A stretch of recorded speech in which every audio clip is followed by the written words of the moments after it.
샬롬 샬롬 샬롬 샬롬 샬롬. 하나님 사랑합니다. 여러분 주 안에서 사랑합니다. 10장 말씀 보죠. 6절에서 18절. 하나님을 움직이는 사람은 어떤 사람일까? 10장 6절부터 함께 말씀을 나눠봅니다. 사사 입다에 대한 이야기죠. 입다. 이스라엘 자손이 다시 야훼 목전에 악을 행하여 바알들과 아스타롯과 아람의 신들과 시돈의 신들과 모압의 신들과 암몬 자손의 신들과 블레셋 사람들의 신들을 섬기고 야훼를 버리고 그를 섬기지 아니함으로 이렇게 시작됩니다. 여호와께서 이스라엘에게 진노하사 블레셋 사람들의 손과 암몬 자손의 손에 그들을 파심해 그들이 요단강 저쪽 길르앗에 있는 아모리 족속의 땅에 있는 모든 이스라엘 자손을 쳤으며 18회 동안 억압하였더라. 18회라고 하면 18년 동안이죠. 암몬 자손이 요단을 건너 유다와 베냐민과 에브라임 족속과 싸움으로 이스라엘의 곤고가 심하였더라. 이스라엘 자손이 야훼께 부르짖어 이르되 우리가 우리 하나님을 저버리고 바알을 섬김으로 주께 범죄하나이다 하니 야훼께서 이스라엘 자손에게 이르시되 내가 애굽 사람과 아모리 사람과 암몬 자손과 블레셋 사람에게서 너희를 구원하지 아니하였느냐. 또 시돈 사람과 아말렉 사람과 마온 사람이 너희를 합치할 때 너희가 내게 부르짖음으로 내가 너희를 그들의 손에서 구원하였거늘 너희가 나를 버리고 다른 신들을 섬기니 그러므로 내가 다시는 너희를 구원하지 아니하리라. 가서 너희가 택한 신들에게 부르짖어 너희의 환난 때에 그들이 너희를 구원하게 하라 하신지라. 이스라엘 자손이 야훼께 여쭈되 우리가 범죄하였사오니 주께서 보시기에 좋은 대로 우리에게 행하시려니와 오직 주께 구하옵나니 오늘 우리를 건져 메옵소서 하고 자기 가운데 이방 신들을 제하여 버리고 야훼를 섬기매 야훼께서 이스라엘의 공고로 말미암아 마음에 근심하시니라. 근심하셨어요. 그때 암몬 자손이 모여 길르앗의 진을 쳤으므로 이스라엘 자손도 모여 미스바의 진을 치고 길르앗 백성과 방백들이 서로 이르되 누가 먼저 나아가서 암몬 자손과 싸움을 시작하랴. 그가 길르앗 모든 주민의 머리가 되리라. 이렇게 끝납니다. 18절까지네요. 또다시 우상을 숭배하고 하다보니 하나님께서 그냥 내버려 두셨던 그런 사건으로 인하여 부르짖는 사건이죠. 하나님을 움직인다. 아르키메디안 포인트, 즉 아르키메데스의 점이라는 것이 있다고 하네요. 이것은 고대 그리스의 철학자 아르키메데스가 자신이 지구를 움직일 수 있는데 단 지구밖에 지구가 아닌 다른 한 점을 주면 지렛대를 이용해 지구를 움직일 수 있다고 말한 데서 나온 이야기라고 합니다. 이 이론은 천문학과 물리학을 비롯한 자연과학과 철학을 비롯해서 인문학적으로 아주 중요한 것인데 과학적 법칙이나 인문학적 이론의 공통분모가 되는 전제나 이론을 아르키메디안 포인트라고 부르기 때문이라고 그러죠. 오늘 이 말로 제가 설교를 시작하는 이유는 천문학이나 물리학이나 철학을 이야기하기 위한 것이 아니죠. 과학이나 우주학을 꼼보지 못한 시대에 감히 지구를 움직여 보겠다고 나선 철학자처럼 사람이 하나님을 움직일 수가 있는가라는 질문 또한 그와 다르지 않기 때문입니다. 사람이 하나님을 움직일 수가 있겠습니까? 신학적으로 하나님의 존재론적으로 말하면 불가능합니다. 하나님의 세상을 운행하시고 또한 하나님의 사람을 움직이지 세상이나 사람이 창조주를 움직일 수가 없죠. 그런데 유일하게 움직일 수 있는 방법이 하나가 있어요. 놀랍게도 성경은 하나님의 사람을 움직일 수 있다라고 말하죠. 그것이 이사야 62장 67절에 보면 예루살렘이여 내가 너희 성벽 위에 파수꾼을 세우고 그들로 하여금 주야로 계속 잠잠하지 않게 하였느니라.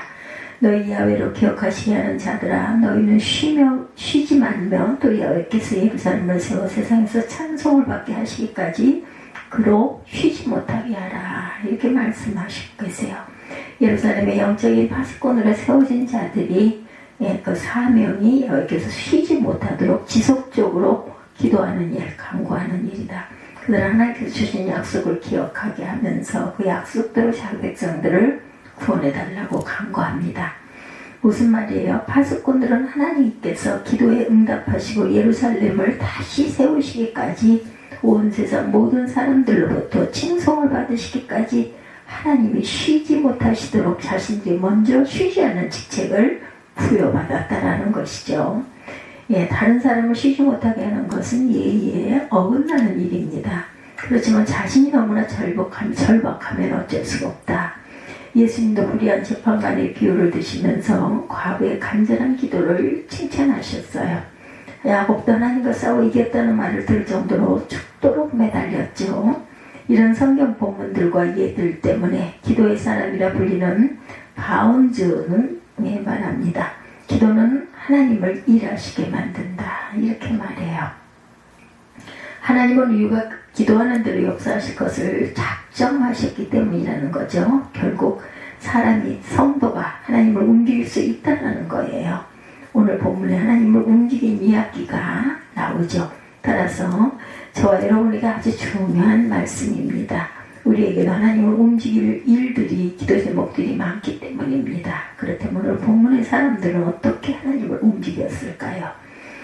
예, 하나님을 움직이지 않게 하다. 기도원의 위대한 전쟁 후 약 90년 가까운 세월이 흘렀어요.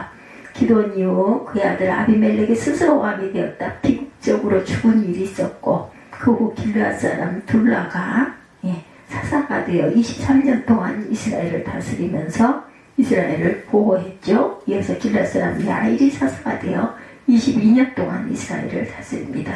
그렇게 90년이 흐르는 동안 이스라엘 내부적으로는 이러저러한 일들이 있어도 외부적으로는 어떤 적들로부터의 공격이나 강탈과 수치당한 일이 없었죠. 그러던 중 이스라엘 자손이 다시 야훼 목전의 악을 행했다.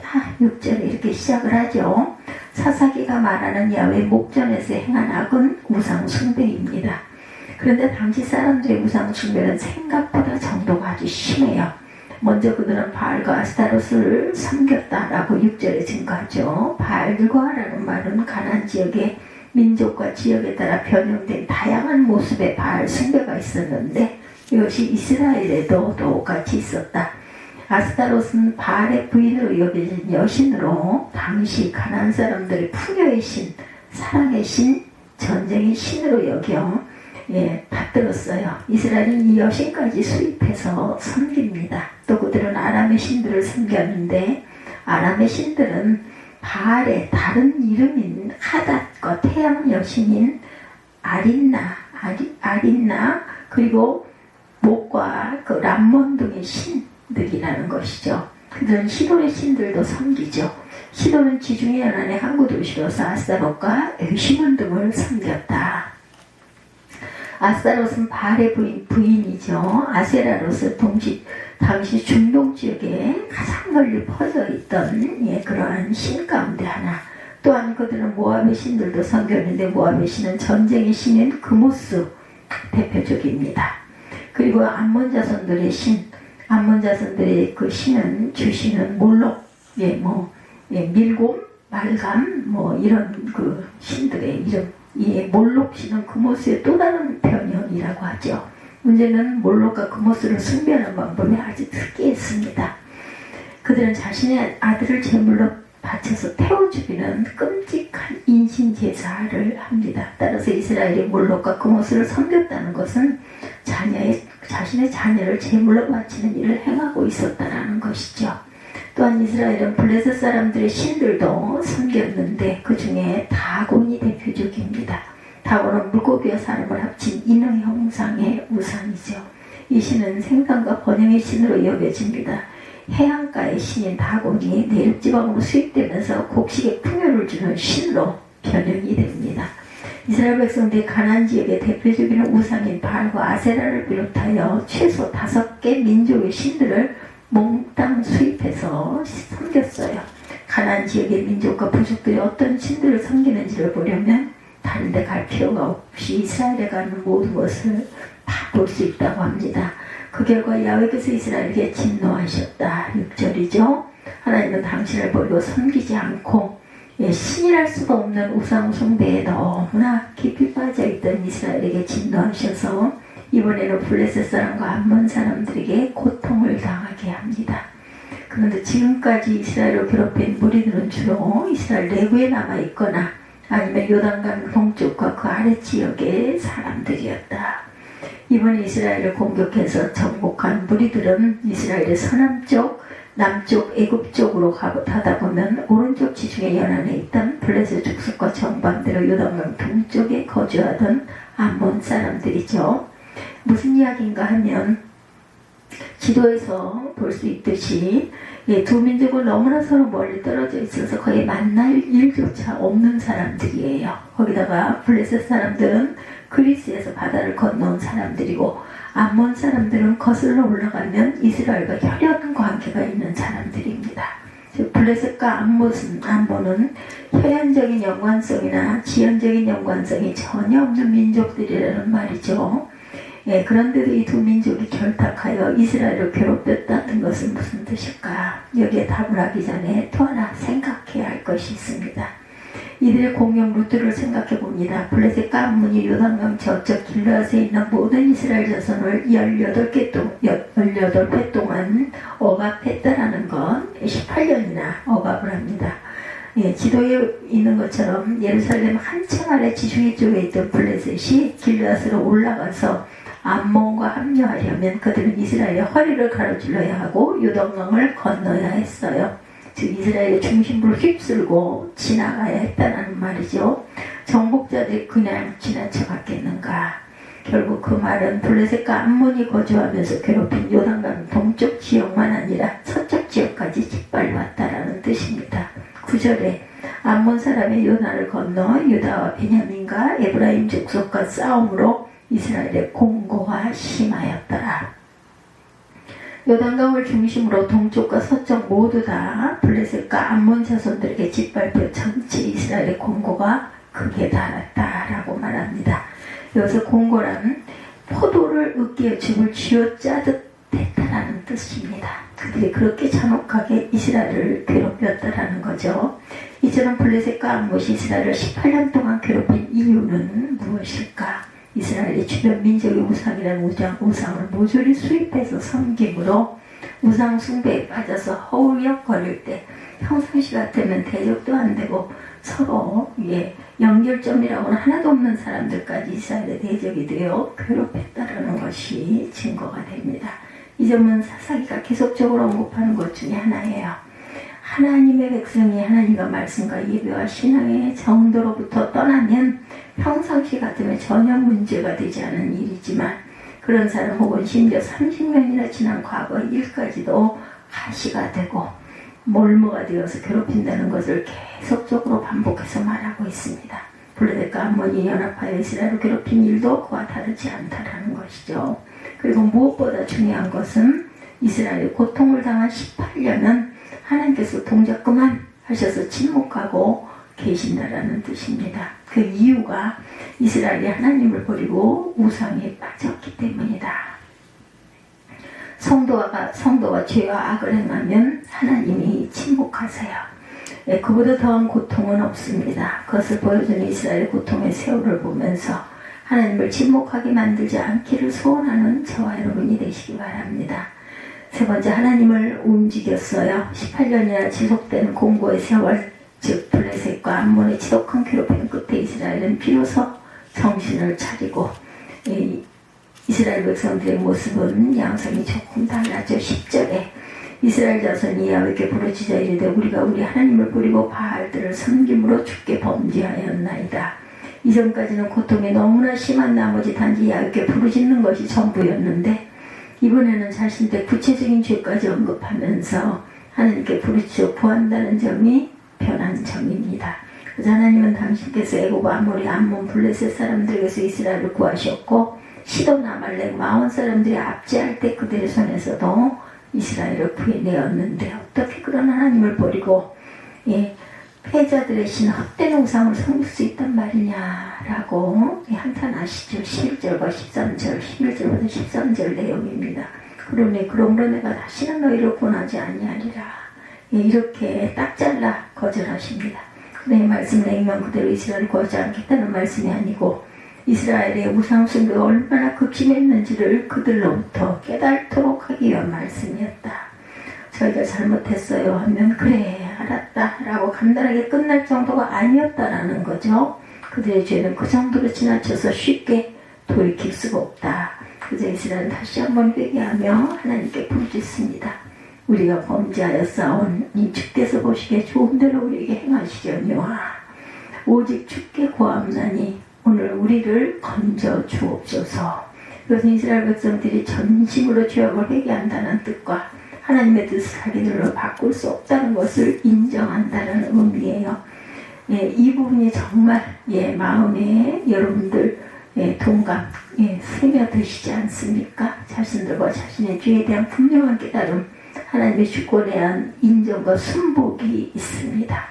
죄를 죄로 인정하지 않는다든지 하나님의 입장은 전혀 생각하지 않고 자기 입장만 내세우고 부득부득 고집만 부린다든지 순간에 어려움과 위기만 모면하고자 하는 약삭빠른 모습이 전혀 없다. 우리는 자신이 어떤 존재인지 인정하지 않을 때가 많아요. 자신이 저지른 죄가 얼마나 크고 얼마나 절망적인지 인정하지 않을 때가 많습니다. 그리고 내가 바꿀 수 있는 것은 없고 전적으로 하나님의 주권에 달려있다는 것도 인정하지 않고 하나님께 달라고 고집을 부릴 때는 또 얼마나 많습니까? 네. 그런데 본문이 이스라엘은 그와 다르죠. 그런 자신들이 죄인인 것과 자신들이 범한 죄가 정말 크다는 것과 자신들이 현재 당하고 있는 징벌을 하나님의 거두시든 그대로 두든 전적으로 주님의 권한에 속한 것임을 인정하고 있어요. 우리의 신앙과 인격이 성숙해져서 주님처럼 되지는 못할지라도 본문의 이스라엘만큼이라도 된다면 얼마나 좋겠는가. 자신을 똑바로 알고 자신이 지은 죄를 정직하게 인정하고 용서받는 것과 벌을 면하는 것이 오직 하나님의 주권에 속해 있다라는 그런 고백, 이런 고백이 있어야 좀 있습니다. 이스라엘이 어떻게 이런 단계에 이르렀는지는 알 수가 없지만 얼마나 고통스러웠으면 이렇게 됐을까. 짐작할 수 있는 것은 고난과 역경이 그들을 이렇게 만들었다라는 거죠. 고통은 정말 아프고 괴로운 일입니다. 그러나 그 고통에 우리로 정신을 차려 자신과 자신의 삶에 돌아보게 하고 철저히 하나님을 의지하게 만든다는 점에서는 가치 있는 고통이죠. 시편 119편에 고난당하는 것이 내게 유익이라 이로 말미암아 내가 주의 윤례를 배우게 되었나이다. 119편 71절입니다. 이 말씀처럼 여러분에게도 고난이 유익이 되시기 바랍니다. 죽도록 힘든 시련과 역경을 당하고도 아무런 신앙에 유익을 얻지 못하는 것만큼 허망한 경우가 없죠. 시련이 여러분의 신앙과 인격과 삶에 양약이 되게 하시기 바랍니다. 이스라엘 백성들은 이 정도만 한 것이 아니고 16절에 자기 가운데서 이방신을 제하여 버리고 라고 말씀합니다. 참된 회개, 진정한 회개는 죄에서 떠나는 거예요. 죄를 버리고 과거를 청산하는 것입니다. 회개한다면 그대로 죄에 머물고 죄악된 관계와 행위를 청산하지 않는 것은 진정한 회개가 아니다. 그런 자들의 회개를 하나님은 보지 않으시고 듣지 않으시고 또한 고쳐주지 아니하시고 복으로 바꿔주시지도 않았어요. 하나님의 은혜를 잊고 하나님의 새롭게 하심을 경험하며 주님의 주시는 복을 받기 원한다면 이스라엘 백성들처럼 죄에서 떠나야 합니다. 그러면 그런 여러분을 보신 하나님의 마음이 근심으로 바뀔 것입니다. 16절에 자기 가운데 이방 신들을 제하여 버리고 야훼를 섬기매 야훼께서 이스라엘의 공고로 말미암아 마음에 근심하시니라. 결국은 하나님이 일하시죠. 하나님의 백성이 그 죄악된 길에서 돌이켜 바른 자리로 돌아서면 사탄이 또한 가만히 있지 않아요.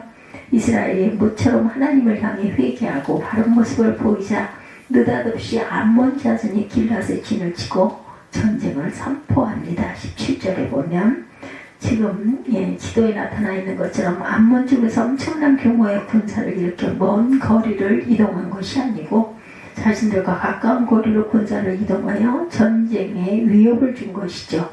지금까지도 이 정도만 해도 이스라엘이 잔뜩 겁을 먹고 두 손 두 발을 들고 항복을 했기 때문이죠. 전쟁이 벌어집니다. 이스라엘에서는 절대적으로 불리한 전쟁이죠. 여기서 여러분이 아셔야 할 것 두 가지. 첫째는 비록 하나님을 향해 선택의 회개와 올바른 신앙의 자리로 돌아선다 해도 금방 문제가 해결되고 삶의 환경이 변하지는 않습니다. 오라는 복은 오지 않고 도리어 화가 더 빠른 속도로 올 수 있다는 것도 오늘 본문이 증거합니다. 이스라엘이 회개운동을 일으키자 곧바로 암몬 족속이 공격해온 것처럼 성도가 정신을 차려 옳은 길로 서고 하나님 앞에 바로 살려고 하면 사탄이 방해를 하죠. 왜냐하면 사탄은 성도가 진정으로 회개하면서 고난이나 역경조차 주님이 주신 것이니 그대로 받겠습니다 하면 성숙한 모습을 보이는 것을 아주 싫어하죠. 그러나 그 어떤 상황에서도 여러분이 하나님 앞에 선 자리에서 한 발자국도 물러서지 않아야 합니다. 조금이라도 물러서는 것은 사탄에게 기회를 주는 거죠. 두 번째, 사탄이 성도를 하나님으로부터 떼어놓으려는 방법이 어때요? 소위 영적인 일이죠. 그렇지 않죠. 지극히 현실적인 어려움이 안겼어요. 즉 사탄은 당장 눈에 보이는 위협으로 이스라엘 백성을 미혹합니다. 이런 식으로 사탄은 성도에게 당장 별 이해득실이 없는 일보다 눈에 빤히 보이고 개선이 확실하게 되는 현실의 문제들로 여러분들을 유혹합니다. 그것이 사탄의 전략이라는 것. 그런데 암몬 사람들의 이상과는 달리 이스라엘이 흔들리지 않아요. 다른 때 같았으면 벌써 겁을 집어먹고 항복했을 이스라엘이 이번에는 전혀 미동조차 하지 않습니다. 이스라엘 보고 감동하신 분 바로 하나님이시죠. 하나님께서 이스라엘로 인하여 감동하셨다는 증거는 암몬의 성공으로 전쟁은 벌어졌고 거기에 맞서 싸우려 해도 그 전쟁을 지휘할 사람이 하나도 없었다라는 거예요. 하나님께서 전혀 의의 인물인 입다를 세우셔서 이스라엘을 위해 싸우게 하시고 구원하게 하십니다. 그러므로 세상의 길, 사람의 길에서 돌아서서 하나님 길로 가기로 했으면 어떤 경우에도 흔들리지 말아야 하고 방향을 바꾸어서는 안 되겠다. 그리해야 하나님께서 책임지시고 대신 싸우시기 때문이죠. 여러분이 하나님 앞에 꼼짝하지 않고 있을 때 하나님께서는 움직이시지만 여러분 여기 갔다 저기 갔다 우왕좌왕 좌우로 갈팡질팡하면 하나님은 움직이지 않으십니다. 하나님만 바라보던 눈을 세상이나 사람이나 일이나 돈이나 배우자나 건강이나 어떤 것에도 빼앗기지 마시기 바랍니다. 하나님은 당신을 붙들고 놓지 않는 사람, 어떤 대적이나 어떤 문제나 어떤 어려움 속에서도 반드시 지키시고 이기게 하시는 분이라는 것. 이제부터 여러분의 삶이 하나님의 마음을 감동시키시고 하나님을 움직이게 되시기를 바랍니다. 이스라엘 백성들처럼 하나님을 감동시키고 하나님을 움직여서 여러분의 문제와 적들을 하나님께서 당신의 문제로 여기시고 여러분 대신하여 그것과 싸우는 승리로 여러분들에게 돌려주는 삶이 되기를 주님의 이름으로 축복합니다. 하나님을 움직이는 사람, 어떤 사람들 깊이 하나님께 회개하고 온전하게 기도하는 사람을 하나님은 기뻐하시고 그 음성을 들으시고 움직이신다라는 것을 새롭게 깨달은 저와 여러분이 되시기를